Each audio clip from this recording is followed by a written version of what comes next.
okay, you want to do electricity. So what you're going to do is you're going to do File, New, 2D Animation.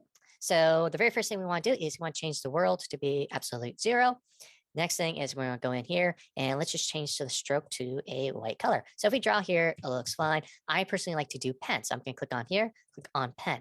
Now, what's really cool about lightning is, again, almost every frame is different. So I'm just going to draw a little bit here, move by 2 frames. So we are going to be animating on 2s, which is every odd frame. So we start at 1, we're going to start on 3. The keyboard shortcut to move is the right and left arrows on your keyboard. So I'm just going to go down a little bit. And what's really fun about this is it's a bunch of squiggly lines.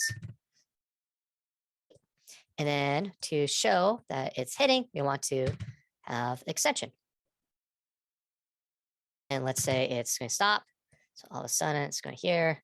And we kind of want like an abrupt stop. Done. So let's now minimize it, 31. And just like that, now we have electricity, but we don't have the glow, so we have to do that. So click on the magic wand over here, add effect. We're going to add glow, change the samples to 32, so nice and pretty. Go to render, and just like that, now we have lightning.